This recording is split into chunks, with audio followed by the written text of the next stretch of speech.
CBSE जुटा है damage control में, वो भी फुल बेशर्मी के साथ। जो आरोप आज सुबह से अखबारों से लेकर सोशल मीडिया पर वायरल है, उन्हें सुन आप भी कहेंगे भैया कुछ तो लिहाज रखो, शर्म करो। पर नहीं, सीबीएसई तो ओएसएम चालीसा पढ़वाएगी देश भर के स्कूलों के टीचर से, प्रिंसिपल से। हिंदुस्तान टाइम्स की एक रिपोर्ट में दावा किया गया है कि सीबीएसई ने स्कूल प्रिंसिपल्स को बाकायदा एक social media tool kit script जैसा मटेरियल देकर कहा कि ओएसएम को डिफेंड करो, ताकि पेरेंट्स स्टूडेंट्स को लग जाए कि सब चंगा सी। हालांकि हमेशा की तरह इन आरोपों दावों को एजुकेशन मिनिस्ट्री ने खारिज कर दिया है। तो सवाल उठता है कि फिर एक जैसे ओएसएम को डिफेंड करते टीचरों, प्रिंसिपलों के वीडियो अचानक से क्यों आ रहे हैं? सोचिए, ये वही देश है जहां गुरुओं का सम्मान भगवान से भी बड़ा रहा है। कभी हम देखते सुनते थे कि स्कूल के प्रिंसिपल, टीचर बच्चों के लिए किसी से भी लड़ जाते थे, पर आज ये गुरुजन अपने करियर के लिए बच्चों के भविष्य के साथ खेल रहे हैं, सब नौकरी बचाने में लगे हैं। नमस्ते, मेरा नाम सौरभ त्रिपाठी है, आप न्यूज पिंच देख रहे हैं। आज इसी मुद्दे पर बात करेंगे, समझेंगे, जानेंगे कि आखिर डैमेज कंट्रोल के नाम पर चल क्या रहा है देश में। सबसे बड़ा कीवर्ड है यहाँ ओएसएम, यानी ऑन स्क्रीन मार्किंग। सीबीएसई ने इस साल 12वीं क्लास की कॉपियों को स्कैन कर डिजिटल तरीके से चेक कराने का ये सिस्टम लागू किया था। आरोप लग रहे हैं कि ये जल्दबाजी में हुआ। रिजल्ट के बाद से जो बवाल है वो आपके सामने है ही। माने इस नए नवेले सिस्टम पर बड़ा प्रश्न चिन्ह लग गया है, तो इसी प्रश्न चिन्ह को मिटाने की कोशिशें भी शुरू हो गई हैं।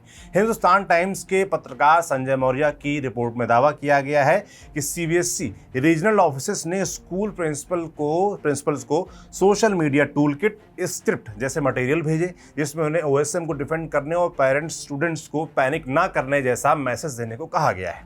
एसटी के मुताबिक मटेरियल फॉर प्रिंसिपल्स नाम के डॉक्यूमेंट में प्रिंसिपल्स के लिए बाकायदा स्क्रिप्ट लिख कर दी गई है कि पढ़ना क्या है, बोलना क्या है। मीडिया रिपोर्ट्स के मुताबिक प्रिंसिपल्स को ओएसएम को हाईली प्रोएक्टिव, एम्पैथेटिक और एरर प्रूफ फास्टर चेकिंग जैसे फ्रेमिंग पेश करने को कहा गया है। और कुछ स्कूल्स ने वीडियो भी पोस्ट किए हैं जो वायरल भी हैं, एक नजर उनको भी देख लीजिए। सीबीएसई लगातार इवैल्यूएशन प्रोसेस को ज्यादा ट्रांसपेरेंट, एक्यूरेट और टेक्नोलॉजी ड्रिवन बनाने की दिशा में कार्य कर रहा है। This year, CBSE has taken a massive step towards modernizing our examination ecosystem. This year, CBSE introduced the on-screen marking system, a major digital step. This year, CBSE has taken a massive step towards modernizing our examination ecosystem. गजब है ना? Dent paint लगाकर इनको लगता है कि लाखों बच्चों का मन ठीक कर देंगे, पेरेंट्स का विश्वास वापस पा लेंगे। जो खिलवाड़ हुआ है वो इससे छिप जाएगा। अरे भैया, जो हुआ उसको छिपाने की जगह जिनकी गलती है उनके नाम सामने लाओ, उन पर एक्शन लो। आगे ऐसा कुछ ना हो इसका प्रबंध करो। ये लीपा पोती करने से क्या हासिल होगा, इसका जवाब देना चाहिए। आरोप यही नहीं खत्म होते हैं, आरोप ये भी हैं कि सीबीएसई ने ओएसएम का कॉन्ट्रैक्ट ऐसी कंपनी को दिया जो पहले तेलंगाना रिजल्ट और अन्य डिजिटल इवैल्यूएशन प्रोजेक्ट्स में विवादों में जांच के घेरे में रह चुकी है। हालांकि सीबीएसई ने इन आरोपों को सिरे से नकार दिया है, पर आरोपों की फहरिस्त अभी और लंबी है, लंबे समय से लगती आ रही है।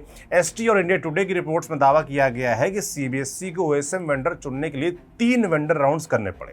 पहले राउंड में कोई बिड नहीं आई, दूसरे में टेक्निकली एलिजिबल बिडर नहीं मिला और तीसरे टेंडर में कई रिक्वायरमेंट्स रिलैक्स की गई, ढील दी गई। रिपोर्ट्स के मुताबिक तीसरे टेंडर में स्कैनिंग रेजोल्यूशन 300 डीपीआई से 200 डीपीआई किया गया, robotic high speed scanning requirement में ढील दी गई और सॉफ्टवेयर मैच्योरिटी रिक्वायरमेंट सीएमएमआई लेवल 5 से लेवल 3 की गई। इसी फाइनल राउंड में टीसीएस और कोएम्प्ट टेक्निकली क्वालिफाइड हुए और कोएम्प्ट लोएस्ट फाइनेंशियल बिडर बनकर आखिर में ये कॉन्ट्रैक्ट ले जाता है। एसटी ने यह भी दावा किया है अपनी रिपोर्ट में कि 98,66,622 आंसर बुक्स में से 68,018 को पुअर इमेज क्वालिटी कारण रीस्कैन करना पड़ा और 13,583 स्क्रिप्ट्स मैनुअल चेकिंग में की गई। अब आप समझ लीजिए कि रायता कितना ज़्यादा फैला हुआ है, तभी शिकायतें भी आ रही हैं। समझ रहे हैं ना कितना कुछ है इस मामले में जो संदेह घेरे में है। पर ज़्यादातर को सीबीएसई और शिक्षा मंत्रालय नकार दे रहा है, जबकि दूसरी तरफ इस बार रिकॉर्ड 4 लाख से ज़्यादा छात्रों ने अपनी कॉपियों की स्कैन कॉपी मांगी है और 11 लाख से ज़्यादा आंसर स्क्रिप्ट्स की रिक्वेस्ट आई है। समझ रहे हैं ना, ये कोई इक्का दुक्का मामले की बात नहीं हो रही है, लाखों बच्चे हैं और उनके भविष्य की बात है। हालांकि गनीमत है कि इस बीच शिक्षा मंत्री धर्मेंद्र प्रधान ने ओएसएम में कुछ विसंगतियां मान ली हैं और कहा है कि वे इसकी जिम्मेदारी लेते हैं। उन्होंने कहा है कि हर छात्र की दिक्कत सुलझाई जाएगी और अगर कोई जानबूझकर गड़बड़ी का जिम्मेदार पाया गया तो उसे बख्शा नहीं जाएगा। उन्होंने सीबीएसई, शिक्षा मंत्रालय और आईआईटी कानपुर, आईआईटी मद्रास के अधिकारियों के साथ रिव्यू मीटिंग भी की। ऐसी खबरें कल से आ रही है। मगर मंत्री जी अब भी ओएसएम का बचाव कर रहे हैं। देखिए, हमें कोई दिक्कत नहीं है, नए सिस्टम आए, डिजिटल सिस्टम आए, डिजिटल इंडिया को बढ़ावा दिया जाए, मगर उससे पहले प्रॉपर टेस्टिंग हो ना। जैसे आरोप लग रहा है कि इसे रीजनल लेवल पर बिना कहीं टेस्ट किए नेशनल लेवल पर लागू कर दिया गया। तमाम टीचरों के पक्ष आ रहे हैं कि इस नई प्रणाली के लिए वो तैयार नहीं थे, बिना प्रॉपर ट्रेनिंग के इसे जल्दबाजी में लागू कर दिया गया। इस तरह के दावे, आरोप लगातार लग रहे हैं। अगर ऐसा हुआ है तो उसके लिए किस पर कार्रवाई की गई, शिक्षा मंत्री जी ये बताइए।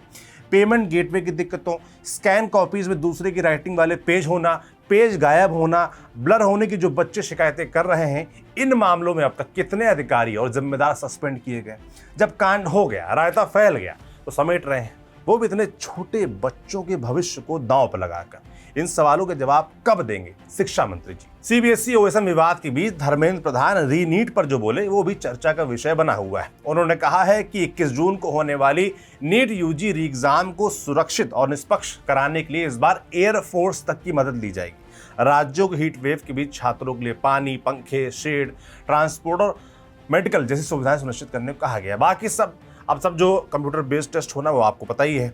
यानी सरकार मान रही है कि पुराने एग्जाम मॉडल में लीक और गड़बड़ियों का रिस्क था, लेकिन सवाल यह है कि लाखों छात्रों के साथ खिलवाड़ होने के बाद ही ये बात क्यों समझ में आई सरकार और सिस्टम को?